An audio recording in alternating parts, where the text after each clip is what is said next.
है doctors and engineers, एक बार फिर से स्वागत है आपका गोयल सर की केमिस्ट्री में। बच्चों, आज मैं आपके लिए लेकर आया हूं केमिकल बॉन्डिंग की एक बहुत ही इंपॉर्टेंट थ्योरी जिसे हम कहते हैं वैलेंस बॉन्ड थ्योरी, या हम इसे कह सकते हैं modern concept of covalent bonding. तो चलिए सीखते हैं कोवेलेंट बॉन्डिंग और वैलेंस बॉन्ड थ्योरी क्या कहती है और क्या है इसके पोस्टुलेट। तो देखिए, वेरी फर्स्ट इस थ्योरी की हमें जरूरत क्यों लगती है। इससे पहले जो थ्योरी हमारे पास थी उसका नाम था लेविस ऑक्टेट थ्योरी। तो ऑक्टेट थ्योरी में कुछ ड्रॉबैक्स हैं, जैसे कि ऑक्टेट थ्योरी हमें बॉन्ड लेंथ, बॉन्ड स्ट्रेंथ या बॉन्ड ऑर्डर के बारे में नहीं बताती है, बॉन्ड की एनर्जी के बारे में एक्सप्लेन नहीं करती है। तो लेविस की थ्योरी जो है can not explain about the bond energy, bond strength, bond length, structures के बारे में, शेप्स के बारे में नहीं बताती है। इलेक्ट्रॉन डेफिशिएंट मॉलिक्यूल क्यों एग्जिस्ट करते हैं, एक्सेस मॉलिक्यूल क्यों एग्जिस्ट करते हैं, और ऐसे कई सारे डेविएशन थे जो कि ऑक्टेट थ्योरी में थे, जो कि एक्सप्लेन नहीं किए जा सकते थे बाय लेविस ऑक्टेट थ्योरी। इसलिए हमें जरूरत लगती है कुछ नई थ्योरीज की। तो इन नई थ्योरीज को हम जानते हैं वैलेंस बॉन्ड थ्योरी और मॉलिक्यूलर ऑर्बिटल थ्योरी या मॉलिक्यूलर बॉन्ड थ्योरी के नाम से, जिसे हम MOT भी बोलते हैं। तो ये न्यू प्रपोज्ड थ्योरी है ओवर द ऑक्टेट थ्योरी, जो कोवेलेंट बॉन्डिंग को एक्सप्लेन करने के लिए बनाई गई है। तो चलिए आज हम बात करेंगे वैलेंस बॉन्ड थ्योरी के बारे में।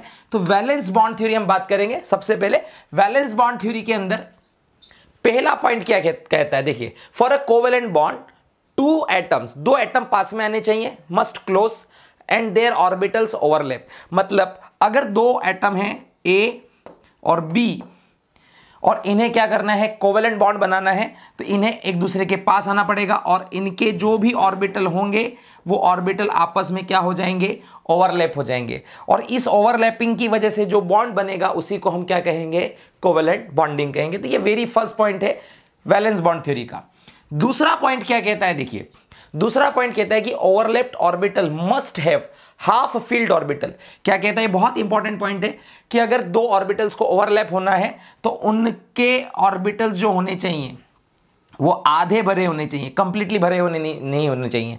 मतलब आधा इस तरह से भरा होना चाहिए, या कहें कि जैसे कि ये है 1 2 3 4 5, तो ये आधा भरा हुआ है, ये ऑर्बिटल आधा भरा हुआ है, ये जो ऑर्बिटल है ये आधा भरा हुआ है, इसमें एक ही इलेक्ट्रॉन है, मतलब वन अनपेयर्ड इलेक्ट्रॉन होना चाहिए, ऐसा हम बोल सकते हैं। तो अनपेयर्ड इलेक्ट्रॉन वाले जो ऑर्बिटल्स हैं वो ओवरलैप हो सकते हैं, और उनकी ओवरलैपिंग के लिए एंटी स्पिन होना चाहिए। मतलब अगर दो ऑर्बिटल ओवरलैप हो रहे हैं, मान लीजिए एक ऑर्बिटल ऐसा है, इसकी स्पिन आपको ऊपर की तरफ दिखाई दे रही है, तो एक दूसरा ऑर्बिटल जो इसके साथ ओवरलैप होना चाहता है वो नीचे की तरफ स्पिन होनी चाहिए। तो ये ऑर्बिटल ऊपर की तरफ और ये ऑर्बिटल नीचे की तरफ स्पिन दिखाता है, ये ऑर्बिटल आपस में क्या हो सकते हैं, ओवरलैप हो सकते हैं।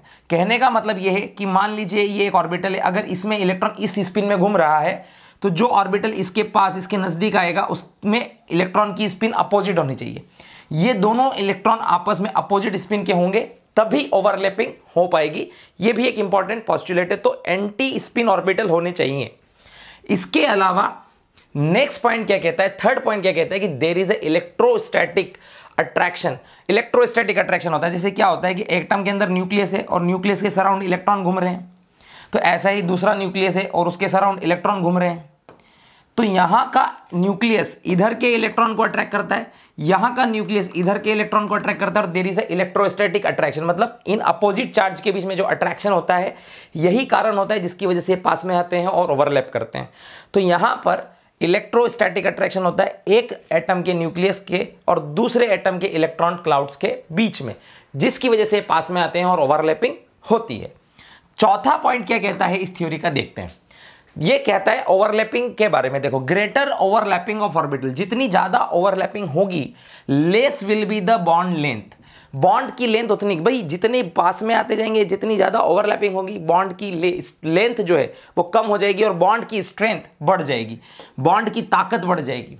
जितना वो पास में आएंगे बॉन्ड की ताकत बढ़ेगी और लेंथ कम होगी। बॉन्ड की ताकत बॉन्ड की एनर्जी को भी कहते हैं। तो बॉन्ड स्ट्रेंथ और बॉन्ड एनर्जी दोनों भी एक ही बात है। तो बॉन्ड की ओवरलैपिंग ज्यादा, लेंथ कम और स्ट्रेंथ ज्यादा कहेंगे। चलिए अगला पॉइंट क्या कहता है, अगला पॉइंट कहता है एक्सटेंट ऑफ ओवरलैपिंग डिपेंड किस पे करती है, एक्सटेंट ऑफ ओवरलैपिंग डिपेंड करती है वैलेंस शेल पर। किस तरह से, अगर कोई एटम है, उसका न्यूक्लियस है, उसके पास फर्स्ट शेल है, सेकंड शेल है, थर्ड शेल, ऐसे नंबर ऑफ शेल होती हैं, नंबर ऑफ ऑर्बिट जिसे आप बोलते हैं। तो न्यूक्लियस से शेल का डिस्टेंस जितना कम होगा, न्यूक्लियस से शेल का डिस्टेंस जितना कम होगा, एक्सटेंट ऑफ ओवरलैपिंग उतना ज्यादा होगा। मतलब if distance of valence shell less from nucleus then overlapping increase, ऐसा बोल सकते हैं। जितना कम होगा डिस्टेंस, जितना कम होगा उतनी ज्यादा आपकी ओवरलैपिंग होगी। मतलब अगर कोई फर्स्ट शेल है और फर्स्ट शेल दूसरी फर्स्ट शेल से ओवरलैप करे, एक एटम की फर्स्ट शेल दूसरे एटम की फर्स्ट शेल से ओवरलैप करेगी, 1 शेल की ओवरलैपिंग ज्यादा होगी। उससे कम 1 और 2 की होगी, उससे कम 2 और 2 की होगी, उससे कम 2 और 3 की होगी, उससे भी कम 3 और 3 की होगी।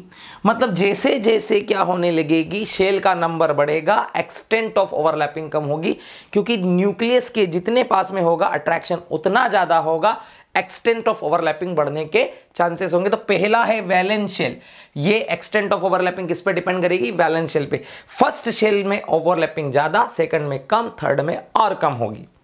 यही बात को हम आगे ले चलते हैं। नेचर ऑफ ऑर्बिटल इस पर भी डिपेंड करती है।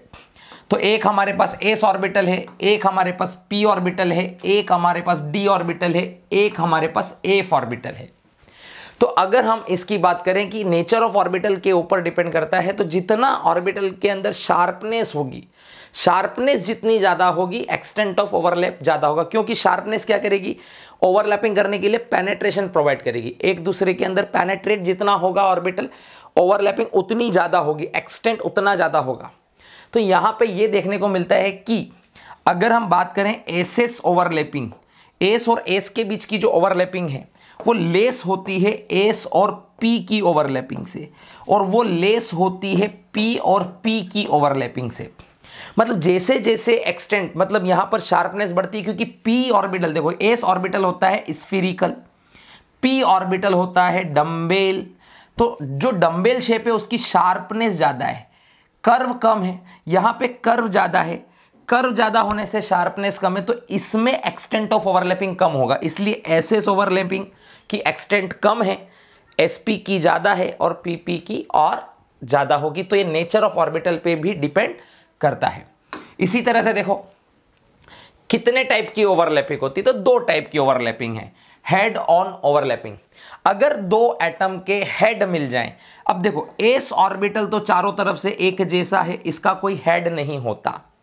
तो अगर एक एस और दूसरा एस आपस में मिले तो ऑलवेज हेड ऑन ओवरलैपिंग, ये जब ओवरलैप करेंगे, ये इस तरह से जब ओवरलैप करेंगे, तो चाहे इधर से करें, चाहे इधर से करें, चाहे इधर से करें, किसी भी तरफ से करें, क्योंकि चारों तरफ से सिमेट्रिकल है। तो ये एस एस ओवरलैपिंग जो होती है ये ऑलवेज हेड ऑन होती है, ऑलवेज हेड ऑन ओवरलैपिंग होती है। इनके न्यूक्लियस ऑलवेज जो हैं इंटर न्यूक्लियर एक्सिस पर मिलते हैं, और इस तरह की जो बॉन्डिंग होती है इसी को सिग्मा बॉन्डिंग भी कहते हैं। देखो इसके बाद अगर अपन बात करें साइडवेज ओवरलैपिंग किसे कहते हैं, तो साइडवेज ओवरलैपिंग कब होती है, देखो जब p या d या f होते हैं। तो p के पास क्या होता है, अगर हम p ऑर्बिटल की बात करें तो ये न्यूक्लियस है, ये उसका हेड है, ऐसा ही ये न्यूक्लियस है, ये हेड है। अब देखो ये हेड इस हेड से मिल जाए और ओवरलैप कर जाए, तो इसे कहेंगे सिग्मा बॉन्डिंग, या कहेंगे head on overlapping, head on overlapping, head on overlapping, इसको कहेंगे हेड ऑन। लेकिन अगर ये हेड इस तरह से हो, ये हेड इस तरह से हो, और एक दूसरे के पैरेलल आ जाएं, क्या ये हेड एक दूसरे के पैरेलल है और आकर मिल जाएं, एक दूसरे से मिल जाएं, इनकी ओवरलैपिंग हो जाए, तो इसे कहेंगे साइडवेज ओवरलैपिंग। क्या कहेंगे, साइडवेज ओवरलैपिंग, या और कहेंगे लेटरल ओवरलैपिंग। क्या कहेंगे, लेटरल ओवरलैपिंग, लेटरल ओवरलैपिंग। तो जो p ऑर्बिटल है, d ऑर्बिटल है और f ऑर्बिटल है वो साइडवेज ओवरलैपिंग भी कर सकते हैं और हेड ऑन ओवरलैपिंग भी कर सकते हैं, लेकिन s ऑर्बिटल जो होता है वो always he head on overlapping करता है। p, d और f दोनों भी तरह की ओवरलैपिंग देते हैं। तो कौन से ऑर्बिटल हैं हेड ऑन ओवरलैपिंग देते हैं लेकिन लेटरल ओवरलैपिंग नहीं देते हैं, वो है s ऑर्बिटल। कौन से ऑर्बिटल हैं जो हेड ऑन ओवरलैपिंग भी देते हैं और साइडवेज ओवरलैपिंग भी देते हैं, उन्हें कहते हैं p, d, f and another orbital. तो हेड ऑन से जो बॉन्डिंग होती है ये इंटर न्यूक्लियर एक्सिस पर होती है। इंटर न्यूक्लियर एक्सिस क्यों बोलते हैं? ये न्यूक्लियस और ये न्यूक्लियस दोनों सिमिलर एक्सिस पर है और इन्हीं एक्सिस पर ओवरलैपिंग भी हुई है, तो इसे कहेंगे इंटर न्यूक्लियर एक्सिस पर ओवरलैपिंग होना। लेकिन यहां पर देखो ये न्यूक्लियस तो इधर जा रहा है, एक्सिस इधर है और ये अबव द न्यूक्लियस और बिलो द न्यूक्लियस आपकी ओवरलैपिंग हुई, इसे कहेंगे sideways overlapping, parallel overlapping, lateral overlapping, ऐसे कई नाम होते हैं। इसकी वजह से बनते हैं पाई बॉन्ड, इसकी वजह से बनते हैं सिग्मा बॉन्ड। तो इस तरह से हेड ऑन ओवरलैपिंग से जो होता है उसे कहते हैं सिग्मा बॉन्ड और लेटरल ओवरलैपिंग से जो होता है उसे कहते हैं पाई बॉन्ड। तो चलिए यहां पे अपन बात करते हैं। देखो अगर एक d ऑर्बिटल है, एक d ऑर्बिटल है, ये देखो न्यूक्लियस है और अगर इसके पैरेलल अगर p ऑर्बिटल आ जाए तो ये अगर आपस में क्या हो जाए, ये भी पैरेलल ओवरलैपिंग है तो यहाँ भी पाई बॉन्ड बन सकता है। इसी तरह से अगर हमारे पास ये d ऑर्बिटल है, d ऑर्बिटल का शेप डबल डम्बेल होता है और यहाँ पर ये एक d ऑर्बिटल है, ये भी d ऑर्बिटल है, ये भी d ऑर्बिटल है, ये दोनों आपस में मिल जाए तो ये भी क्या हो जाएगी, साइडवेज ओवरलैपिंग या लेटरल ओवरलैपिंग होगी। इसे कहेंगे dp या pd ओवरलैपिंग, इसे कहेंगे dd ओवरलैपिंग। तो dd ओवरलैपिंग से भी पाई बॉन्ड बन सकता है, pd ओवरलैपिंग से भी पाई बॉन्ड बन सकता है, लेकिन s ऑर्बिटल कभी भी पाई बॉन्ड नहीं बनाता है, ये ध्यान रखेंगे। चलिए आगे बढ़ते हैं। हमने क्या बोला, दो तरह के बॉन्ड हो गए, सिग्मा बॉन्ड। तो सिग्मा बॉन्ड जो होता है वो कब बनता है, जब हेड ऑन ओवरलैपिंग होती है। हेड ऑन ओवरलैपिंग क्या होती है, या ऑर्बिटल्स ओवरलैप्ड होते हैं एट इंटर न्यूक्लियर एक्सिस। तो इसकी वजह से क्या होता है, सिग्मा बॉन्ड की वजह से क्या होता है, दोनों न्यूक्लियस के बीच में इलेक्ट्रॉन डेंसिटी बढ़ जाती है। तो बिटवीन द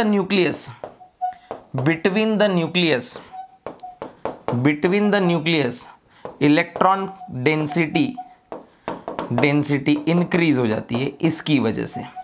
अब यहां पर पाई बॉन्ड कब बनता है, पाई बॉन्ड बनता है लेटरल ओवरलैपिंग से या साइडवेज ओवरलैपिंग से बनता है, ऐसा कह सकते हैं, साइडवेज ओवरलैपिंग से बनता है। तो जब साइडवेज ओवरलैपिंग होती है तो दोनों न्यूक्लियस के अबव और बिलो, ऊपर और नीचे की तरफ क्या होती है, कुछ इस तरह से इलेक्ट्रॉन डेंसिटी जो है वो बढ़ जाती है।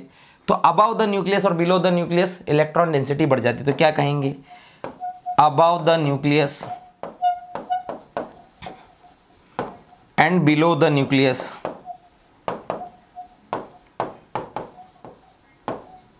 Electron density increase. बात समझ में आई? तो this is called sigma bond, this is the pi bond. चलिए अब समझते हैं कि डिफरेंट टाइप ऑफ ऑर्बिटल्स कैसे ओवरलैप होंगे, हो भी पाएंगे या नहीं हो पाएंगे, और किस टाइप के बॉन्ड्स बना पाएंगे। तो यहाँ पे हमने लिए हैं, देखो दो एस ऑर्बिटल, क्योंकि ये स्फेरिकल इन शेप है, स्फेरिकल शेप का होता है हमारा एस ऑर्बिटल, और जब ये मिलेंगे तो चारों तरफ से सिमेट्रिक होने की वजह से सिर्फ और सिर्फ हेड ऑन या एक्सियल ओवरलैपिंग भी इसको कहते हैं। एक्सिस पर मिलने की वजह से इसे एक्सियल ओवरलैपिंग भी कह सकते हैं। और जब ये मिलेंगे तो ऑलवेज सिर्फ और सिर्फ head on overlapping he possible है। जहां भी एस ऑर्बिटल मिले, अगर वो एक्सियल ओवरलैपिंग या हेड ऑन ओवरलैपिंग करेगा तो ठीक, नहीं तो वो कभी भी पैरेलल, लेटरल या साइडवेज ओवरलैपिंग नहीं कर सकता। इनकी ओवरलैपिंग से जो बॉन्ड बनता है वो होगा एस एस सिग्मा बॉन्ड। इनकी ओवरलैपिंग से सिग्मा बॉन्ड बनेगा, तो ये ओवरलैपिंग पॉसिबल है। लेकिन अगर हम एस ऑर्बिटल और पी ऑर्बिटल को लेते हैं तो एस ऑर्बिटल और पी ऑर्बिटल सिर्फ और सिर्फ हेड ऑन एक्सियल ओवरलैपिंग कर सकते हैं। तो क्या ये एक्सिस पर मिल रहे हैं? बिल्कुल, ये एक्सिस पर मिल रहे हैं। ये वाला हेड इसके साथ ओवरलैपिंग करेगा और इससे बनेगी एस पी टाइप की sigma bond, S P type की सिग्मा बॉन्ड। तो क्या ये ओवरलैपिंग पॉसिबल है? तो बिल्कुल ये ओवरलैपिंग पॉसिबल है। लेकिन चलिए आगे देखते हैं। अब हमारे पास एक एस और एक पी। अब यहां पर देखो ये P, P X, P Y, P Z कुछ भी हो सकता है। यहां पर ये पैरेलल है और यहां पर इसका जो न्यूक्लियस है, इस न्यूक्लियस पर कोई भी पी ऑर्बिटल का लोब या हेड नहीं दिखाई दे रहा है। तो यहां पर हेड ऑन ओवरलैपिंग नहीं हो रही है और ये बोल रहा है साइडवेज ओवरलैपिंग या लेटरल ओवरलैपिंग करेगा क्या? नहीं करेगा, क्योंकि एस ऑर्बिटल कभी भी क्या नहीं करता? साइडवेज ओवरलैपिंग नहीं करता, मतलब इससे कोई बॉन्ड नहीं बनेगा, ओवरलैपिंग नहीं होगी। चलिए आगे बढ़ते हैं। यहां पे देखो पी जेड बाय डिफॉल्ट जो पी जेड ऑर्बिटल होता है वो न्यूक्लियर एक्सिस पर होता है, क्योंकि दोनों के हेड कहां पर है? न्यूक्लियर एक्सिस पर। जिस एक्सिस पर न्यूक्लियस है, जिस एक्सिस पर न्यूक्लियस है उसी पर इनके हेड्स हैं। तो ये दोनों हेड आपस में मिलेंगे और बनाएंगे पी जेड ओवरलैपिंग, और इससे बनेगी हमारी सिग्मा बॉन्ड। तो बाय डिफॉल्ट सिग्मा बॉन्ड बनेगा पी जेड के बीच में, और ये है हमारी हेड ऑन ओवरलैपिंग। तो पी जेड से ही मिलना चाहिए, पी जेड पी एक्स और पी वाई से नहीं मिल पाएगा, क्योंकि दोनों पी जेड कौन सी एक्सिस पर है? इंटर न्यूक्लियर एक्सिस पर है, और इससे बनेगी हमारी सिग्मा बॉन्ड और ये ओवरलैपिंग पॉसिबल हो जाएगी। चलिए आगे देखते हैं। यहां पर देखो ये हमने पी वाई लिया है, मतलब ये इंटर न्यूक्लियर एक्सिस से कैसे हैं? परपेंडिकुलर है, ऊपर की तरफ है। तो यहां पर ये वाला लोब इस वाले लोब के साथ इस तरह से साइडवेज मिलेगा। साइडवेज मिलने से बनेगी पाई बॉन्ड, तो यहां पर बनेगा पाई बॉन्ड, और इस टाइप की ओवरलैपिंग को हम बोलेंगे साइडवेज या लेटरल ओवरलैपिंग। तो ये ओवरलैपिंग भी पॉसिबल है। इसका मतलब पी वाई और पी वाई में ओवरलैपिंग पॉसिबल है। आगे देखो यहां है पी एक्स। ये जो ऑर्बिटल मैंने ऐसे बनाई है एग्जैक्टली आपकी प्लेन की तरफ है, आपकी तरफ और आपके टीवी के पीछे की तरफ इनके लोब्स हैं, ऐसा मान लीजिए। तो ये दोनों इस तरह से हैं और ये दोनों साइड बाय साइड है, आपस में ओवरलैप कर सकते हैं। ये दोनों इस तरह से ओवरलैप करेंगे और बनाएंगे पाई बॉन्ड। पाई बॉन्ड बनेगा क्योंकि यहां हो रही है साइडवेज ओवरलैपिंग। तो एक्स और वाई बनाएंगे साइडवेज ओवरलैपिंग और जेड ऑर्बिटल बनाएगी axial overlapping, head on overlapping.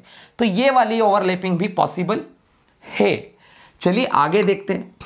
अब यहां देखो ये Z है न्यूक्लियर एक्सिस पर, और इसका न्यूक्लियस यहां पर देखो इसके ऊपर की तरफ लोब है। तो ये लोब इस लोब से ओवरलैप नहीं हो पाएगा, मतलब PZ PY से ओवरलैप नहीं होगा और इस तरह की कोई बॉन्ड नहीं बन पाएगी। तो PZ और PY ओवरलैप नहीं कर सकते हैं। इसी तरह से PX और यहां देखो ये PZ है, सॉरी यहां पे PZ है और ये X है।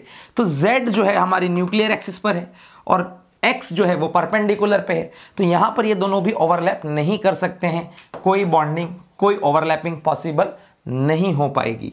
तो चलो आगे देखते हैं। यहां पे देखो ये PY है और ये PX है।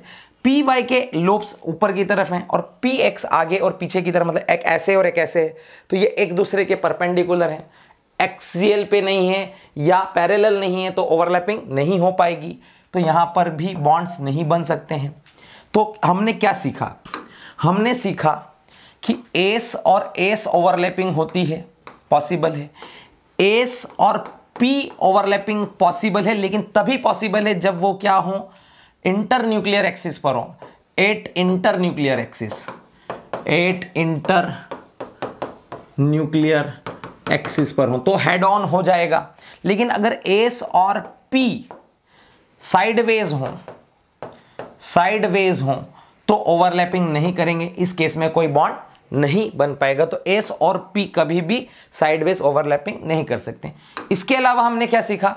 हमने सीखा कि P X plus P X ये बॉन्ड बनाएगा pi bond, P Y plus P Y ये भी बॉन्ड बनाएगा पाई बॉन्ड, PZ और PZ ये भी बॉन्ड बनाएगा लेकिन सिग्मा बॉन्ड, ये सब सिग्मा बॉन्ड बनाएंगे। तो Z, लेकिन क्या पॉसिबल नहीं है यहां पर? अगर PX के साथ PY मिलाया जाए तो बॉन्ड नहीं बनेगा, PX के साथ PZ मिलाया जाए तो भी बॉन्ड नहीं बनेगा, PY के साथ PZ मिलाया जाए तो भी बॉन्ड नहीं बनेगा।